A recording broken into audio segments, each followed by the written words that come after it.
It's v.h.s.x. What do you mean? Alright everybody, we're here, we're using Hens' best Freddy build, and the video will be in the description.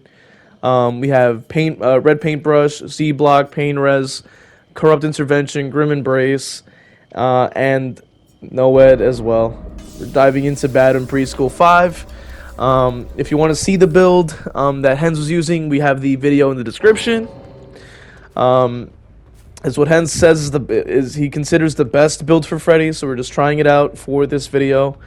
And we're doing this one post commentary for the gameplay here and the next gameplay as well. So with that being said, we're diving in, right? We're on Freddy's home turf, and I'm gonna break down the gameplay. I'm gonna break down some of the perks and stuff like that. So off the bat, we're following the bot first. You're probably thinking maybe why? Because the bot can be a little bit difficult to down, but the main reason is to follow the bot around so they drop the resources for me so that I'm able to clear out the pallets early with corrupt active, with the paintbrush active. You're allowing to get some slowdown. You're also getting some people waking up instead of being on the gens and stuff like that. Clearing the resources from the bot. And especially on Batum when you have a lot of strong pallets, especially like this one up ahead here, very strong pallet. You want to clear it. You do not want to leave that up. And corrupt is getting some pretty solid value, right? Now we got the down there, pretty good stuff. As you can see, everybody just woke up, so they're not on the gens, right? And then if you guys had played against a Freddy on Survivor side, you guys know that the alarm clocks are usually like really far away. When you spawn and you see the clock, it's usually like on the other side of the map, so they're like already not going to be on the gens per se, right? And that also does help with corrupt, right? Because you're going to be able to use corrupt, and then they're going to fly off away from those gens anyway, so that's blocked. You know, okay, they can't even get on that gen, so you have some extra time at the start. Then it'll push them in basically to where you're headed, which is the gens that aren't blocked, and then they have to wake up anyway. You're going to get some pretty solid value. Now we place snares around that fence because it is a really strong rotation. We teleport over to the generator because we have the Z block, and that'll show us the killer instinct, as you can see there, giving us some really solid information. And what I did was I figured we follow the Nia towards the area that does have the snares placed. And one of the other things you can definitely do is place snares in chase. You definitely want to place your snares down in those rotations. As you can see, like while I'm mind gaming, I'm also simultaneously placing these snares down, so it kind of has them, kind of guessing, right? So then we got the second paint res to go off there. We also can get Grim for Grim Embrace to activate. It did get nerfed since the last patch, so it went down to 10 seconds per charge, which is fine. It's a pretty decent extra slowdown. It's not like, I don't consider it to be like the best form of slowdown per se, but in consideration to that, I think it's not. I don't think it's too bad. Now we follow the bot again so we can get the shag pallet out the way, and then from there we just continue to place a snare there, place it on the other side. But we want to immediately go over to around the main building. We're kind of faking the teleport in case maybe they miss a skill check or something. But I just do that on from time to time. You never know.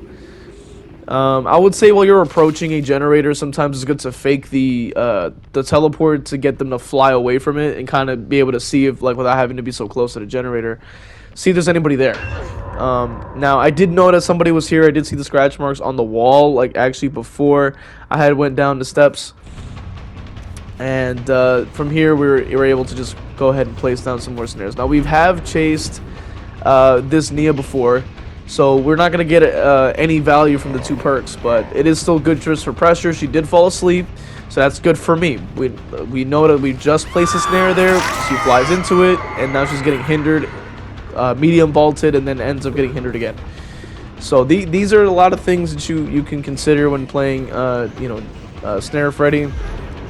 As you can see, I'm actually using these snares sort of as a zoning tool, right? Because Not only if they stay on the rotation, they're gonna get hit with the snares, but then if they leave the rotation, I'll place more snares, and then from there it's wraps because they're gonna have to run through it. And if you place them correctly, which I usually put them on the rotations around the pallets, like that particular pallet that was there, I usually will place them around the sides because they're gonna have to rotate through anyway. Now this gen is about halfway. I went to kick it. Z-Block showed me that they were going towards the hook for the save. I rotated toward this other generator to give that a kick. It had at least 2 gens about halfway done side by side. So we're still at the 5 gen mark. So pretty good stuff. I knew somebody would be hiding. Just in general, right? Just at general game sense. As you can see here, we're actually dropping some snares through the hedge there, and I figured he would have to rotate in that direction. He runs right into it. He's hindered. I did end up mistiming it. If I place another snare at where I'm placing them, then I probably would have gotten the down from there. So that's why we go for it again. And then as you can see from here, he pretty much would run into both and then get hindered. Because if you guys don't know, if they the longer they stand in the snare itself, it'll actually increase the hindered. I'm not sure if it's sort of like it increases periodically, or like I just know that the hindered is stronger when they stay in it. So it's very good to do that. Now we have our next hit of pain res. We got our next charge for Grim, and then now we can go ahead and follow the bot. So from here we're just placing down the snares around the area because we know that the bot does have to rotate. Now it is a bot, you know what I'm saying, it is a bot, but I wanted to at least, you know, get a little practice in with the snares, right, just to kind of get an idea of the placements and stuff like that, ultimately, and regardless of it being a bot or not, it's still, you know, I figured, well, it's still at like the 4 to 5 gen mark, I'll be fine, I can play around with the bot, and still, you know, be able to win the game pretty much, and I knew that was going to be the case. So that's why we followed through with the bot. It's just general stuff, you know. Now, realistically, just break pallet and move on, you know. But I was like, you know, it's fine. I figure, why not? You know, it's more fun. So, chem trap left by the bot, that's fine. We actually go for the teleport just to save a little bit of time. You know, usually when I'm getting hindered by a chem trap or something like that, and I am playing a character that does have something I can use to help me gain some distance, I will do that. Just so I don't really like get too hindered. In the sense that like I want to be able to, you know, still be actively doing something to, you know, so I don't feel like I'm losing time. So we did miss the melee there, unfortunately, but that's fine. We mind gamed it there, placed the snare there. We looked around. And she did leave the rotation. So Steve kind of just stood there for whatever reason. I guess he wanted to give me another pain res, which is completely fine. I'll take it, you know. So we just go ahead and just down him. So why not? We'll take it. And then from there, we're able to just go ahead and make our way toward the pain res, and that will give us Grim Embrace, stack number 4, which gives you about 40 seconds of block on the whole map. So all the gens will be blocked, which is really good. So that's nice. I do think that gen blocking definitely is pretty good on Freddy, and I have made a build focused on blocking all the generators before. It is on the channel, and I may continue to use it in the future. But right now we're focused on Hens' best build for Freddy. And overall, I would say it's a pretty good build for Freddy. Corrupt and Paintbrush, great combo. Obviously, throw in the Z block, also good for information. You got Pain Res and Grim Embrace for 2 slowdown options. Grim is a little weak, unfortunately, but that's all right. In consideration to the fact that it did get nerfed, and there's other slowdowns. But it's still pretty good. You got pain res to at least help you out, and it does have a little bit of some like kind of trading when it comes down to one tokens going from pain res, and then it stacks onto Grim, and then pain res, and then Grim again. You know, so it's kind of cool how that kind of works. Having the NOED also is pretty nice. It is good to have a backup plan, especially when you are playing a character that is not exactly an S tier. So it is good to know that you at least have something in case the slowdown in your and Freddy doesn't allow for the win or whatever have you. You know what I mean. So I figured I would have broken that wall, but I was like, no, I ain't gonna do that, man. Because like sometimes when you have to leave certain walls up to really be able to cut off a lot of the options that survivors will have in rotations, and it really just depends on the map, and I may be able to point them out depending on what it is here. But as you can see, like we were able to get the mind game there, and because we had the hindered, we were able to get the hit. Now, I wasn't sure where the endurance came from. I don't know if they got unhooked and just had off the record the whole time. Or, if it was that hard, there really wasn't an animation for it, so I was a bit confused. But as you can see, we were able to lunge through the hole in the ground to get the down there. Which is one of my favorite things to do, I think. It's honestly, like, pretty cool to be able to do that. So now we've already used up our pain res, our grim embrace, our corrupt is done, and no wet isn't active yet. So right now we're basically perkless, but at this point of the game we are in a very strong position.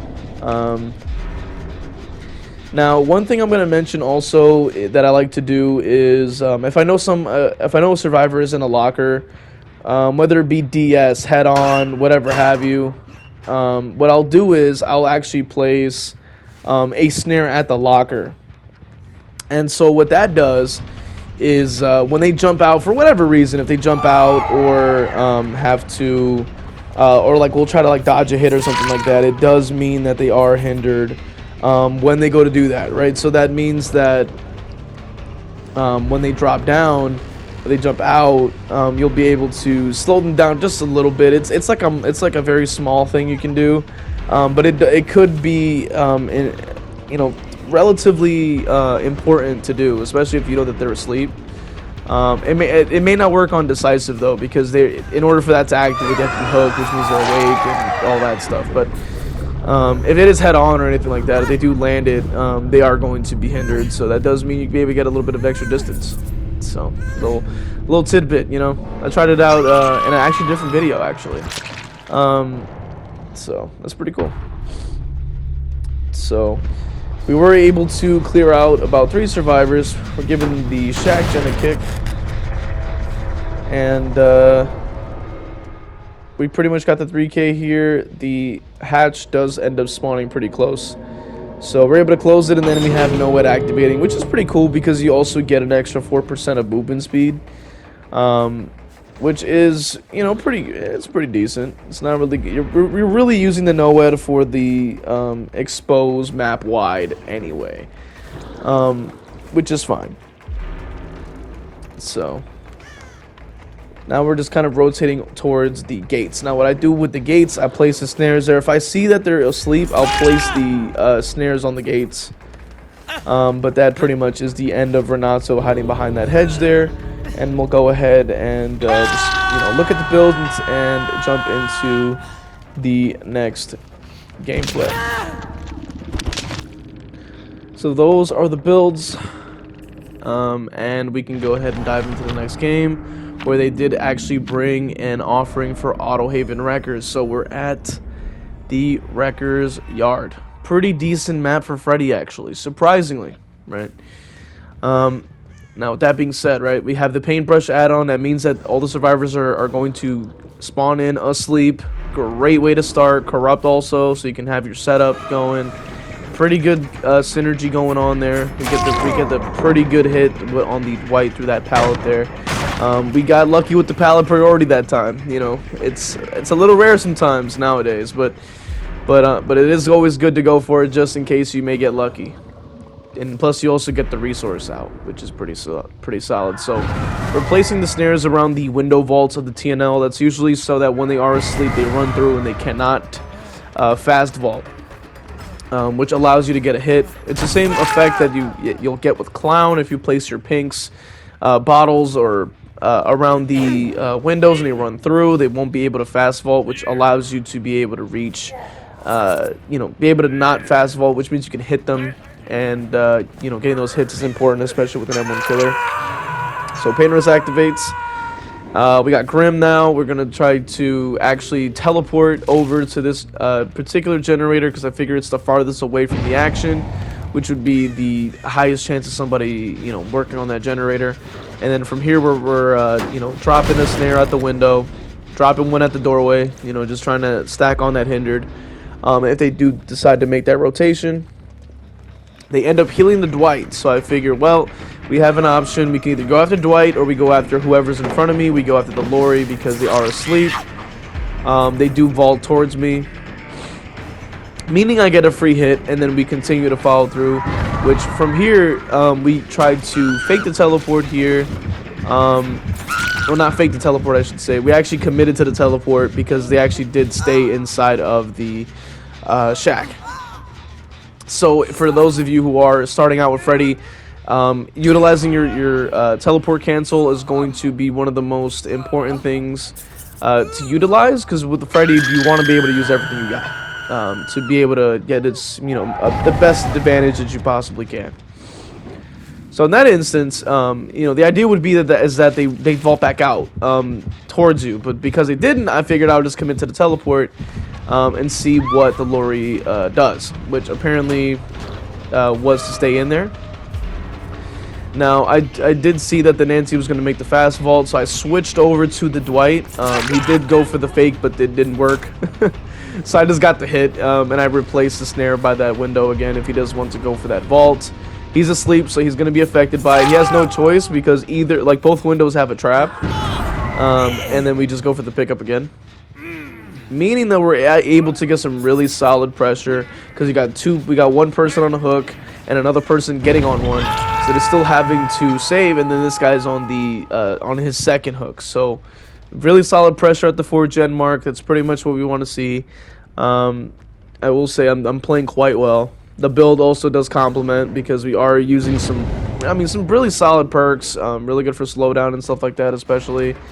We did the teleport fake there, which made her hesitate, which allowed me to get the hit. Very important stuff. We do it again, and we do actually commit to the teleport. I forget why, but I think it did like kind of throw her off for a little bit. And I placed snares at both ends of that pallet. I placed another one in the same place. The better position, I was mainly doing it to zone her out because each snare that I placed, she would just continue to run away. So I was using that as a zoning tool. But usually when you're placing the snares on rotations and stuff like that, you want to put them on sides that you know they're gonna run through. Not by the pallet because they can just slam it even though they're hindered and stuff like that. So it doesn't really cancel your actions. But you want to put them around the side that they're gonna run to, so that as they're reaching the pallet, that's when you're able to get the hit, obviously. So we were able to get Shack pallet out. We just swap over again. We just drop another snare there, in case somebody's like kind of running through to maybe save or whatever have you. But we just go ahead and break that pallet, start switching back around to. Just to get an idea, right? Because ideally, we know that Nancy is on death. We know Dwight is, going to be eliminated if we down him as well. So we can focus on either one. But ideally, we want to focus on the guy who's asleep. Because, that means we can use our power, which means we can get the down a little bit easier because we have the hindered ability within the snares. And that even applies to dream pallets too. Like people that... maybe less so for dream pallets though, because if they're awake, there's no pallet. If they're asleep, they'll think there's a pallet, and then you can use that as a way to, really play it off like there really is one, and then you can kind of get a mind game off of that. So that's when you really commit to the bit, which is pretty fun. So we dropped the snares down in the shack. She got hindered, and then she immediately goes down. She doesn't have a way to get out of that. Showcasing a little bit of the strength that the dream snares do have. I have stated before that I thought they were horrible, but I've spent a lot of time learning them. I spent a lot of time because I figure that if I'm going to be maining Freddy for a while, especially with P100, and I already main Freddy as it is, I'm going to have to learn the other aspects of the character's kit, and I'm also going to have a more educated opinion as to why you know, there may be a dislike for snares. Great hit there. Got pretty lucky. So that's pretty good stuff. We also just continue to place down the snares at the TNL again, just in case. And then we just go after the ace here. So I figured that the more time that I spend with the snares, I actually find that I play better with the snares in comparison to the pallets, only because of the fact that I have so much. I have a lot of knowledge when it comes down to, you know, the rotations and where to place them. Just because of, like, you know, there may not be a lot of information on like how like a Freddy main uses the snares and things like that. So a lot of this stuff that I'm showcasing in these videos is mainly just me going into the matches and just kind of figuring it out on my own, placing the snares in different places and kind of figuring out, you know, or just kind of guessing like where it would be best to place them. And it was definitely rough at the start. Definitely rough at the start. I remember when I first had started using the snares, it was definitely very difficult to do because I just didn't realize how they worked, and I didn't know how much hinder they would give them. They also cleared this pallet, which is pretty good. This version of the bus is actually the stronger version in my opinion because the window's on the side, so it's a lot harder to mind game it. And I think it's pretty safe on both sides. The pallet did get cleared, but I do find it that it's just a little bit harder. Now, with pallets like these, by the way, that I'm breaking immediately there is pretty much playable, I would assume, with the snares, relatively. Which I will say, though, like, I do kind of view Freddy a little bit like Clown, so coup de grace is definitely going to be very useful. Because if they're hindered, you can still just use that extra lunge. But right now, we're just clearing resources and stuff like that. Because it's already 2 people left, they're just trying to clear some resources and whatnot. I'll actually cut forward just to save a little bit of time here, actually. So we cut forward a little bit so we can actually show a little bit of a different chase and stuff like that, just for you guys, because the lorry was kind of hiding pretty hard. So pretty good hit there. Now, in terms of the build, pretty good stuff. I would say this is definitely a very good build, a very good build for Freddy for sure. Maybe even like another M1 killer, but I do find that it's pretty good on Freddy. I feel like gen blocking and long range gen regression does help Freddy quite a bit. I will say. Now, which, like I've said before, the no-wet also does make sense. Like, Freddy is quite, like, I wouldn't say he's like an S tier, but he's pretty decent if you get, and quite fun if you really take the time out. But, you know, no-wet is a nice thing to have in your back pocket, you know, in case you need it, you know. It's better to need it and it's better to have it and not need it than need it and not have it, if that makes sense. Which is, it's just kind of wild, but because you guys have seen the builds that that I've been using with Freddy personally, that I've like put together and tested in numerous matches just to really, you know, show its strength and stuff like that, which you're able to get the downs there. But yeah, I would say, like, you know, Hens is definitely right on this one. He was right on the money with this Freddy build. It makes sense, you know what I'm saying, because he does need to slow down. The add-ons are good choices. Like Paintbrush is always a great add-on to have, especially with Freddy, because you want to have a really good early game to get him started, and that's where Corrupt kicks in. That's where the Paintbrush will kick in, because you can place your snares and then immediately be able to get value. The Z block is also really good to just have in general because it's good information. Just in general to have, because it isn't countered by distortion or anything like that. So you can just get some pre-information when you teleport, so that when you do teleport, you can get that info. So that's kind of like an aura to hide without having to have aura kick the gen or anything like that. So pretty good so far. The Pain Res is always a good choice. Grim was I was a little hesitant on Grim Embrace because of the fact it got nerfed and everything like that, but either way,